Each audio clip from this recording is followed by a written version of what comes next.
The convening of the Third Belt and Road Forum, which coincides with the 10th anniversary of BRI, is a clear manifestation of China's continued commitment to common development, shared prosperity, and a bright future for the world. Ladies and gentlemen, it's my privilege to address this august forum on connectivity in an open global economy. Throughout human history, the role played by the connectivity in shaping our world and our lives has been profound.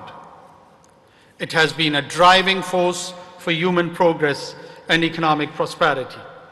By facilitating travel and trade, sharing of ideas and experiences, advancing technology and innovation, and promoting cultural and people-to-people exchanges.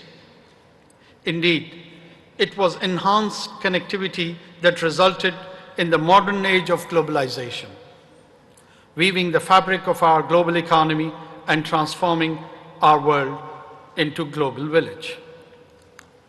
Distinguished audience, to me the idea of BRI, an essential element of concept of community of shared future for the mankind, is grander than just the physical aspect usually associated with connectivity. I believe that connectivity is not just about roads, rails, wires, and networks. It is also about connecting people, cultures, and civilizations. It is an endeavor for creating bonds and linkages that bind the people of our world together, and all of it in the quest of a shared future that benefits humanity as a whole. The Chinese concept of Tianxia, which translates as land under heaven, refers to the whole world and promotes diversity while emphasizing harmonious and mutual interdependence as a means towards enduring peace. I must admit that I'm deeply impressed by China's view on development, especially the concept of inclusivity, which lies at the core of China's development paradigm. Ladies and gentlemen, as we must meet here today, our world is in the throes of a number of unprecedented challenges. Raging conflicts, the once-in-a-century pandemic, growing inequalities, yawning divide between the developed and the developing, debt burden, food and energy crisis, and climate change pose existential threat to our way of living. Unless we redouble our effort to address these challenges, we risk backsliding on some of the gains achieved under the UN Sustainable Goals Agenda 2023. Today, many regions, especially in the developing world, still lack adequate physical infrastructure, hindering their ability to participate fully in the global economy. Addressing these infrastructure gaps requires substantial investment in transportation, energy, and digital networks. The digital divide also remains a pressing issue. It is essential to ensure that everyone has equal access to opportunities in the digital age. Excellencies, ladies and gentlemen, Pakistan takes immense pride in being China's partner in this quest for inclusive and sustainable development. We are amongst the first supporters of BRI by launching its flagship project of China-Pakistan Economic Corridor in 2013. CPEC was operationalized during the historic visit of President Xi to Islamabad in 2015. As we commemorate the 10th anniversary of BRI and CPEC, we reflect on the profound impact of these visionary enterprises on the lives and livelihood of our people. I feel happy to share that in Pakistan, we have completed nearly 50 projects worth 25 billion US dollars under CPEC. The construction of modern highways, seaport, airport, and rapid mass transit system has improved our transportation network, connected cities and remote areas, improved accessibility, facilitating the movement of goods and people across Pakistan. CPEC energy projects have injected more than 8,000 megawatt of new electricity into our national grid, while nearly 10 of additional and clean energy projects are expected to be completed in the next 4 to 5 years.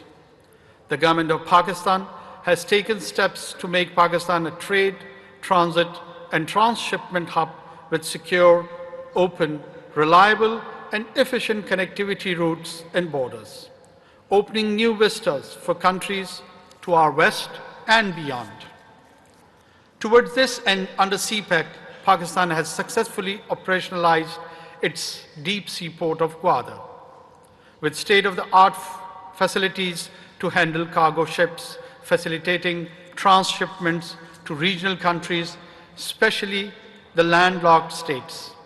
Soon, a new international airport would also be inaugurated in Gwadar, which is yet another step in realizing our vision of Gwadar serving as a hub of regional trade and connectivity.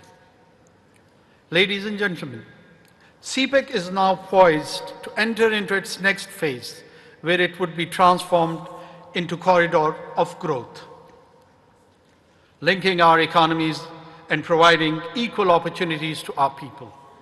With this, we hope that a farmer in rural areas can access regional market for his customer, a student in a remote village can access world-class education, and a small business owner can trade seamlessly with his partners across regions. CPEC would also be developed as a corridor of livelihood, with dividends from its development reaching the common people, improving their living standards, creating jobs, and addressing poverty. I would be amiss if at this stage I did not commend China for its remarkable feat of lifting hundreds of millions of its citizens from abject poverty, providing them a better, brighter, and more fulfilling life. As we progress forward, CPEC would be a corridor of innovation, where Pakistan and China would join hands to advance our cooperation in the fields of IT and science and technology, with the aim of improving the lives of our two people. Another important facet of CPEC would be its development as a green corridor, which would serve our objectives of ensuring food security, agricultural modernization, green development, and environmental protection. CPEC as a corridor of openness demonstrates our sincerity towards making this development project an inclusive one, welcoming other countries and partners to join hand in this great venture. Distinguished audience, I would also like to take this opportunity to commend President Xi's vision for creating a global community with a shared future. The Global Development Initiative, Global Security Initiatives, and Global Civilizational Initiatives have further redefined the concept of a shared community. This vision promotes cooperation, collective security, inter-civilizational exchanges, inclusive and sustainable development, and a balanced ecosystem in harmony with nature. This is the only way to address global challenges. China's rich cultural history, inventiveness, and values of harmony, benevolence, and wisdom have contributed to this vision. Pakistan deeply cherishes its unique relationship and strategic cooperation partnership with China, and is committed to working together to achieve the ideals of an open global economy and promote connectivity on transcontinental scale. We also look forward to joining hands with other partners across borders and regions to create a world where connectivity is not just a concept, but a living reality for every citizen of our globalized world. Our world is interconnected in ways that were perhaps unimaginable in the past. These interlinkages call for adoption of a new paradigm of thinking, cooperation, and shared responsibility. By embracing this vision and working together, we can create a brighter, peaceful, and sustainable future for ourselves and for our future generations.